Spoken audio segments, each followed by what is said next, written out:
Gold, trusted gold buyers. మీరు తాకట్టు పెట్టిన బంగారాన్ని విడిపించి ఈ రోజు ఉన్న మార్కెట్ ధరకు కొనబడను. నమస్కారం, వెల్కమ్ టు ఐ డ్రీమ్. ధర్మ మార్గం విత్ విజిత కార్యక్రమానికి స్వాగతం.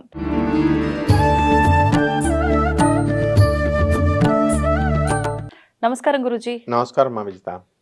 గురూజీ, మానవులంతా ఒక్కటే అంటారు, అంటే మనుషులంతా ఒక్కటే. కానీ మనుషుల్లో చాలా రకాల భేదాభిప్రాయాలు ఉంటూ ఉంటాయి.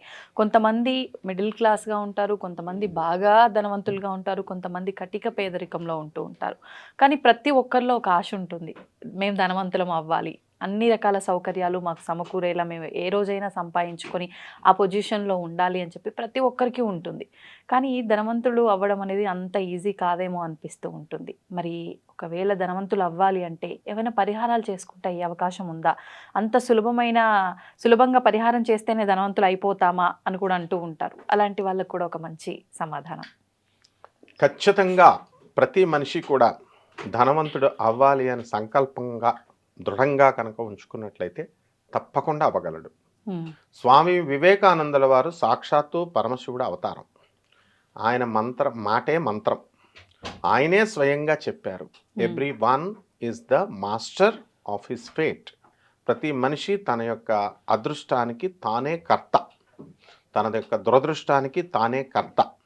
అంటే అంతా మన చేతుల్లో ఉంటుంది అని స్వామి వివేకానందుల వారు చెప్పారు. అలాగే మనము పేదవాడిగా పుట్టడం అనేటటువంటిది మన తప్పు కాదు. అది కర్మను బట్టి మన చేతుల్లో జననం ఉండదు కాబట్టి పుట్టేస్తాం. కానీ పేదవాడిగా చనిపోతే మాత్రం ఖచ్చితంగా మనదే తప్పు. ఎందువలన మరి కొంతమంది పేదవారిగా, కొంతమంది మధ్యతరగతి వారిగా, కొంతమంది బాగా డబ్బున్న వాళ్ళలా ఉండిపోతున్నారంటే దానికి కారణం మనమే అన్నమాట. ఎందువల్లంటే మంత్రం తీసుకుంటారు. ఉదాహరణకి నువ్వు అడిగావు, మంత్రం ఇచ్చావు అనుకో, ఆ మంత్రం ఫస్ట్ రోజునున్న స్పీడ్ రెండో రోజున ఉండదు. 4 రోజులు చేసిన తర్వాత, గురుగారు ఇంకా నాకు ఇల్లు రాలేదండి, ఇల్లు వస్తుందని మొదలుపెట్టాను అండి అంటే, అరే తల్లి కంటిన్యూస్గా చేయాలి అన్నామనుకోండి. ఏ మనిషి అయినా సరే, నేను ఛాలెంజ్ చేసి చెప్తున్నాను, ఒక్క నెల కూడా చేయరన్నమాట. ఒక్క నెల అదే టైంలో అంత శ్రద్ధతో, అంతే నమ్మకం సడలకూడదు. అది ఉండాలి మెయిన్గా. చేయకపోవడం కూడా కర్మే అంటారా? కర్మే. ఇప్పుడు మనకి ఆ అదృష్టం కనుక లేకపోతే కనుక ఆ గ్రహాలు చేయనివ్వదు. ఎవడో ఒక గొట్టంగాడు తయారవుతాడు, వాడు అంటాడు అనమాట, ఏంటి మంత్రాలకు చింతకాయలు రాలుతాయా, ఆ మంత్రం చేస్తే వచ్చేస్తుందా డబ్బు అంటాడు. వీడు వాడి ట్రాప్లో పడిపోతాడు, చెడ్డ వాళ్ళతో. అందుకనే మొట్టమొదట ఏమని చెప్పాడు, అదృష్టానికి మొదట ఏమన్నాడంటే, సాధూనాం దర్శనం పుణ్యం, స్పర్శనం పాపనాశనం, భాషణం కోటి తీర్థం, వందనం మోక్షదాయకం. ప్రహ్లాద చక్రవర్తి ఈ యొక్క సూత్రాన్ని పాటించాడు. బలి చక్రవర్తి ఈ యొక్క సూత్రాన్ని పాటించాడు. సాధువు అంటే కాషాయ బట్టలు వేసుకున్న వాళ్ళని చెప్పి ఈ కాషాయ బట్టలు వేసుకున్న వాళ్ళ దగ్గరికి వెళ్ళిపోతున్నారు. రాజకీయ నాయకులు లేకపోతే డబ్బున్న వాళ్ళు వెళుతున్నారంటే వాళ్ళు వేరే భక్తితో అని కాదు. అక్కడ కొన్ని ఆర్థికపరమైనటువంటి లావాదేవీలు ఉంటాయి వాళ్ళకి, అవి మనం బయట చెప్పలేము. కాబట్టి ఏవో ఒక డీలింగ్స్తో వెళ్తారు వాళ్ళు. వాళ్ళు వెళ్ళారని చెప్పేసి మనం వెళ్ళిపోతున్నామని చెప్పేసి అందరూ వెళ్తున్నారు తప్ప, సాధువు అంటే ఉన్నతమైనటువంటి ఒక మొల్ల, ఒక సక్కుభాయ్, ఒక మీరాభాయ్, ఒక పోతనామచ్చుడు, ఇలాంటి వాళ్ళని సాధువులు అంటారనమాట. ఒక తులసీదాస్, ఇట్లాంటి వాళ్ళు. సో వాళ్ళని యొక్క దర్శనము చేసుకుంటేనే ఇవన్నీ కూడా వచ్చినాయి, పుణ్యాలు వచ్చినాయి. వాళ్ళకి మొక్కితే పాపనాశనం అయిపోయింది. ముందు ఇది రావాలన్నమాట. అంటే సత్పురుషులతో స్నేహం అనేటటువంటిది చేయాలి. తర్వాత రెండవది, ఇక ఈ సత్సంగత్వే నిస్సంగత్వం, నిస్సంగత్వే నిర్మోహత్వం, నిర్మోహత్వే నిశ్చలతత్వం, నిశ్చలతత్వే జీవన్ముక్తి అన్నారు. ఇది కూడా అదే చెప్తుంది. వేదమంత్రాలు ఇవన్నీ కూడా, పురాణాలు ఉపనిషత్తులు చెప్పేవి ఇవే. అంటే ఏమిటంటే సత్సంగం, మంచి వాళ్ళతో మనం ఉన్నప్పుడు, సహవాసం చేసినప్పుడు నిర్మోహత్వం, అటాచ్మెంట్ పోతుంది, డిటాచ్మెంట్ వస్తుంది. నిర్మోహత్వే నిశ్చలతత్వం వస్తుంది, నిస్సంగత్వం వస్తుంది. ఇట్లా వచ్చి ఫైనల్గా లాస్ట్ గోలు మనకి మోక్షం వస్తుంది అన్నారు. మోక్షం అంటే ఏంటి? Achievement of the goal. So దీనికి లక్ష్మీదేవి ఒక ప్రాసెస్ ఉంటుంది. ఇప్పుడు టీ కాయాలంటే పాలు ఉండాలి, నీళ్ళు ఉండాలి, పంచదార ఉండాలి, ఆ తర్వాత ఈ పొయ్యి ఉండాలి, అగ్గిపెట్టి ఉండాలి. ఇట్లా ఒక ప్రొసీజర్. దాంతో కాస్తే ఎలా అయితే పాలు వస్తాయో లక్ష్మీదేవి కూడా అంతే ప్రొసీజర్. ఎవరైనా సరే నేను ఛాలెంజ్ చేసి అడుగుతున్నాను అందరినీ, డబ్బులు లేదని మీరు అందరూ లక్ష్మీదేవికి చేయండి, కుబేరుడికి చేయండి, లక్ష్మీదేవి కుబేరుడికి చేయండి అని ఆ మధ్యకాలంలో కొంతకాలం చేశారు. ఎవరైనా భృగు మహర్షికి చేశారా? ఆ లక్ష్మీదేవికి తండ్రి భృగు మహర్షి. ఎవరైనా శుక్రాచార్యుడికి చేశారా? ఆ లక్ష్మీదేవికి అన్న శుక్రాచార్యుడు. ఆ లక్ష్మీదేవే భృగు మహర్షి కూతురుగా, శుక్రాచార్యుడి చెల్లెలుగా భార్గవిగా పుట్టింది. భార్గవి మాతకు ఓం భార్గవ్యై నమః అని ఎవరన్నా చదివారా? లేదు. ఎంతసేపు అష్టలక్ష్మి, గజలక్ష్మి, ధాన్యలక్ష్మి, మహాలక్ష్మి, విజయలక్ష్మి, వీరలక్ష్మి ఇవే చేస్తున్నారు. మరి ఈ ప్రాసెస్ ఈ ముగ్గురిని కూడా చేయాలి. ఇప్పుడు ఫలానా వారు అమ్మాయి అని అంటారు ఊరు వెళ్ళినప్పుడు, ఎవరైనా ఫలానా వారు కొడుకు రావీడు అంటారు. అసలు తండ్రికే ఎగ్జిస్టెన్స్ లేకుండా ఎంతసేపు లక్ష్మీదేవికి చేసేస్తే ముందు మెయిన్ తండ్రి. కాబట్టి ఈ యొక్క కటిక బాధలు అనుభవిస్తున్నటువంటి వాళ్ళంతా కూడా మన కర్మ వల్లే అనుభవిస్తాం. ఆ కర్మను చూసి పేదరికం అనేటటువంటి దాన్ని తరిమి తరిమి ప్రతి మానవుడు కొట్టాలి. ఆ తరిమి కొట్టకపోతే అది మనల్ని కబళిస్తుంది. మరి ఎక్కడ కష్టపడుతున్నారు వీళ్ళంతా కూడా? విశ్వాసం ఉంచరు, తర్వాత ఆ దేవత మీద విశ్వాసం ఉంచరు, ఆ మంత్రం మీద విశ్వాసం ఉంచరు, ఆ తర్వాత పట్టుమని ఒక 10 రోజులు చేయరు. ఇప్పుడు ఒక ఆయనకి మా గురువు గారు ఒక ఆమెకి చెప్పారు, అమ్మ మర్రి చెట్టు ప్రదక్షిణాలు ఒక 40 రోజులు చెయ్యి, లేకపోతే 40 ప్రదక్షిణాలు చెయ్యి రోజును అని చెప్పారు.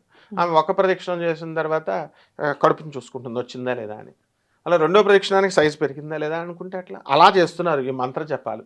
అలాగే కూర్చొని చక్కగా అమ్మ మహాలక్ష్మి తల్లిని ఆరాధించు అని చెప్తే పట్టుచీర కట్టుకొని వచ్చి ఆమె ఎక్కడ మాసిపోతుందో అని అక్కడి నుంచి అక్కడ జరిగేటప్పుడు పీట వేసుకొని ఎక్కడ కూర్చున్నా చేస్తుంటే జపం ఎట్లా? ఇలా చేస్తున్నాం మనం తప్పులు. కాబట్టి అట్లా చేయకూడదమ్మా. సాక్షాత్తు శ్రీ మహావిష్ణువే మహాలక్ష్మి తల్లిని ఆరాధించాడు. మా లక్ష్మీదేవి వదిలివేసి వెళ్ళిపోతే, లక్ష్మీదేవి వదిలేస్తే దరిద్రమైపోతాం మనం. అందువలన ఇలా గడ్డాలు పెరిగిపోతే నాలా. అందువలన వెంకటేశ్వర స్వామికి కూడా అలాగే ఏదో అందరూ పెళ్ళాలతో సరసాలు ఆడుతుంటే ఆయన కూడా సరసాలు ఆడాడు. జోకులు వేయకూడదు అనమాట. ఖాన్తో బ్రహ్మానందం చెప్తాడు కదా, ఏదో సినిమాలో ఖాన్తో జోకులు వేయకూడదు అని. అలా లక్ష్మీదేవితో జోకులు వేయకూడదు. పార్వతీదేవితో వేసుకోవచ్చు, సరస్వతి దేవితో వేసుకోవచ్చు, అందరితో వేసుకోవచ్చు. లక్ష్మీదేవి టూ సెన్సిటివ్, టూ అమాయకురాలు. ఆమెకి భర్త జోక్ వేస్తున్నాడో తెలీదు, నిజంగా అంటున్నాడో తెలీదు. వెళ్ళిపోయింది అంతే. వెళ్ళిపోయి అక్కడ కూర్చుంది. ఎక్కడ? కొల్హాపురంలో కూర్చుంటే ఈయన పిచ్చోడైపోయి తిరుమల కొండలో కూర్చొని శేషాచలం మీద తపస్సు చేసుకుంటూ కూర్చున్నాడు. ఈయన బాధను చూడలేక బ్రహ్మదేవుడే ఆవయ్యి వచ్చాడు, శివుడేమో పిల్లయ్య వచ్చాడు. వచ్చి పాలిచ్చాడు. పాలిస్తే పాపం ఆకాశరాజు ఏం చేశాడు పూర్వజన్మలో, ఆ కర్ర ఒక కాపలాదారుడిగా వచ్చినటువంటి వాడు వెంకటేశ్వర స్వామిని కర్ర పెట్టి కొట్టేస్తాడు. ఆ స్పాట్లో జపం చేయాలా? ఎవరైనా చేశారా? తిరుపతి వెళ్తున్నాం, దర్శనం చేసుకుంటున్నాం, వచ్చేస్తున్నాం, అయ్యి సర్వదర్శనం అమ్మో లైన్ అండి 48 hours, 10,000 కట్టేద్దాం. వాళ్ళు కూడా అలాగే తయారయ్యారు. ఆ దేవస్థానాలు కూడా టికెట్లు, కళ్యాణ లక్ష్మి టికెట్లు 1,00,000 రూపాయలు, 10 లక్షలు. ఇవి అది కాదమ్మా. శేషాచల కొండం మీద అంతా కూడా అణువణువు వెంకటేశ్వర స్వామి ఉన్నాడు. ఆ కొండ మీద ఎవరైనా ధ్యానం చేస్తున్నారా? కొన్ని స్పాట్స్ ఉన్నాయి. మరి ఆ తిరుమల వెంకటేశ్వర స్వామి దగ్గర మనకి అప్పిచ్చినాడు ఎవడు అసలు? ఆ ల్యాండ్కి ఎవరిదమ్మా, ఎవడబ్బ సొమ్మా ల్యాండ్ అంతా తిరుమల 7 కొండలను? వరాహస్వామిది. ఆయన దగ్గర అప్పు తీసుకున్నాడు వెంకటేశ్వర స్వామి. స్వామి నీకు ఇస్తే నేను నాకు తిరుపతికి వచ్చిన వాళ్ళంతా నీ ఫస్ట్ దర్శనం నేను చేసుకోవాలి స్వామి, ఆ తర్వాతే నా దగ్గర రావాలి స్వామి, అప్పుడే నన్ను అనుగ్రహిస్తాను స్వామి అన్నాడు. మరి ఎవరైనా వెళ్తున్నారా? వరాహస్వామి వెంకటేశ్వర స్వామి దగ్గరికి వెళ్ళడానికే టైం లేదు. ఆ క్రింద ఉన్న లక్ష్మీదేవికి అలివేలు మంగాపురం వెళ్ళాలి, అసలు వెళ్ళరు. ఎందుకంటే ఇటు నుంచి ఇటే వచ్చేస్తారు. ఆ కింద కొంచెంతో చక్కగా కొలిచి అలిసిపోయిన గోవిందరాజుని అసలే చూడరు. ఒకవేళ భక్తులు ఎవరైనా వెళ్ళాలంటే ఏ పీఠాధిపతి, ఇప్పుడు అసలే దొంగ పీఠాధిపతులు ఎక్కువైపోయారు. ప్రతివాడు పీఠాధిపతి అని వెళ్ళి ఎగ్జిక్యూటివ్ ఆఫీసర్ని కలవగానే ఆయన ఏం చేస్తున్నాడు, ఏనుగు ఎక్కించి వాళ్ళంతా బిల్డప్తో వాళ్ళు వస్తే ఈ భక్తులందరినీ దర్శనాలు ఆపేస్తారు, ఆగిపోతున్నారు. వీళ్ళు ట్రైన్లు రిజర్వేషన్లు చేయించుకొచ్చిన వాళ్ళు ట్రైన్లు టైం అయిపోయిందని చెప్పేసి వీళ్ళు గోవిందరాజులు దర్శనం చేయకుండా ఇంటికి వచ్చేస్తున్నారు. అందులో బాధితుడు నేను. వెళ్ళి ఎగ్జిక్యూటివ్ ఆఫీసర్కి చెప్తే, ఏంటయా పీఠాధిపతులకి ఇస్తున్నావు, సామాన్య జనానికి ట్రైన్ టైం అయిపోతుంది, ఏం చేస్తున్నావు అంటే, sir I will talk to you later అంటున్నాడు. సో ఇలా చేస్తే ఇంకా మనం గోవిందరాజు దర్శనం చేయట్లేదు, అలివేలు మంగాపురం లక్ష్మీదేవి దర్శనం చేయట్లేదు, తర్వాత మనం వరాహ నరసింహస్వామి దర్శనం చేయట్లేదు, వరాహస్వామిది డైరెక్ట్ వెంకటేశ్వర స్వామి ఏదో క్యాష్ ఇస్తాడని క్యాష్ తీసుకునేవాడు వెంకటేశ్వర స్వామి, క్యాష్ ఇచ్చేవాడు కాదు. వెంకటేశ్వర స్వామి ఇప్పుడు శ్రీనివాసుడికి అంటే ఆపద మొక్కులవాడు, వడ్డీ కాసులవాడు, వడ్డీ మీద వడ్డీ వసూలు చేస్తాడు ఆయన. కాబట్టి ఆ తిరుపతిలో ఉన్నటువంటి కొంతసేపైనా ప్రశాంతంగా కూర్చొని ధ్యానం చేయాలి, ఈ మంత్రజపం చేయాలి. ఏ మంత్రజపం అది? లక్ష్మీదేవికి ఓం శ్రీం హ్రీం శ్రీం కమలే కమలాలయే ప్రసీద ప్రసీద శ్రీం హ్రీం శ్రీం ఓం మహాలక్ష్మి నమః ఇదన్నా చేయాలి కనీసం. తామర పుష్పాలు పట్టుకెళ్ళాలి, అమ్మవారికి సమర్పించాలి. అక్కడ కొంటున్నాము, వాడేమో 100 రూపాయలు చెప్తాడు, అది ఏదో టెంపరీగా సమర్పిస్తున్నాం. ప్రతి ఒక్కళ్ళు కూడా తామర పుష్పాన్ని కొని కుదిరితే అక్కడ వరాహస్వామి వారికి సమర్పించాలి. ఆ వరాహస్వామి వడిలో ఉన్నటువంటి ఆ మహాలక్ష్మి తల్లి వరమిస్తుందమ్మ, ఆమె ఆదిలక్ష్మి. ఎంత పెద్ద ప్రొసీజర్ ఉంది. ఈ ప్రొసీజరు ప్రకారం చేస్తేనే మనకు అప్పులు పోతాయి. అంతేగాని డైరెక్ట్గా మనకు తోచినట్టుగా మనం చేసేసి పూజ మనకు రావట్లేదు డబ్బులు, మనం పేదవాళ్ళగానే మిగిలిపోయాం అనుకుంటే ఎట్లా అమ్మా? అట్లా కాదు. ఇప్పుడైనటువంటి గొప్ప వాళ్ళంతా కూడా ముఖ్యమంత్రులు వీళ్ళు అందరూ ఎందుకు తిరుపతి వెళ్తున్నారు? వీళ్ళందరూ ప్రధానమంత్రులు వీళ్ళందరూ ఎందుకు వెళ్తున్నారు? ప్రోటోకాల్. వాళ్ళు ఎక్కడికి వెళ్తున్నారు? ఈ అంతా కూడా వేద పండితులంతా ఘోషతో తీసుకెళ్తారు, బాగానే ఉంది. వేద ఘోష ప్రతిధ్వనించేటటువంటి ఆ కొండ మీద ఉన్నటువంటి వేద ఘోషను వినాలి. ఆ తిరుమల కొండ మీద తాదాత్మ్యం చెందాలి స్వామికి. ఆ రకంగా చేస్తేనే లక్ష్మీదేవి వస్తుందో, అప్పులు పోతాయమ్మ. ధనవంతులు అవుతాం గ్యారంటీగా. నేను చెప్పిన ప్రొసీజర్ అన్నీ ఈ లిస్ట్ అనమాట. లాగిన్ అవ్వాలమ్మా. నీకు బ్యాంకు లోన్ కావాలి, వాడు ఏమంటాడు? నీ ఆధార్ కార్డు లాగిన్ చేయి అంటాడు, లాగిన్ చేస్తావు. నెక్స్ట్ నీ యొక్క అడ్రస్ ప్రూఫ్, ఐడెంటిటీ ప్రూఫ్. ఆ తర్వాత ఇంకొకటి ఏమంటాడు? Phone number. అన్నీ పెట్టిన తర్వాత ఒక్కటి ఏదన్నా మిస్ అయిపోయావనుకో, income tax 6 months bank statement అని అడుగుతాడు.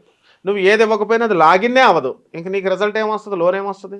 నువ్వు అన్నీ లాగిన్లు చేస్తే, ఇప్పుడు నేను చెప్పిన ప్రొసీజర్ ప్రకారం అన్నీ లాగిన్లు చేస్తే లక్ష్మీదేవి అనుగ్రహిస్తుంది. లేకపోతే అసలు ఎక్కడ వాళ్ళం అక్కడే కూర్చున్నట్టు ఉంటుంది. ధన్యవాదాలు గురుజీ. ధన్యవాదాలమ్మా. తవ్వండి, తవ్వుతూనే శివలింగం సరే దాన్ని అట్లా కప్పేసేయండి, చూపించదండి. Krishna is there. మూర్తి పూజ కాదు, సాక్షాత్ బ్రజేంద్ర నందన భగవాన్ ఉన్నారు మూర్తిలో. ఏమీ ఆశించకుండా ఆరాధించే వాళ్ళు కూడా ఉన్నారా ప్రభుజీ? నిజమైన భక్తి అంటే మనకు తెలియదు కాబట్టి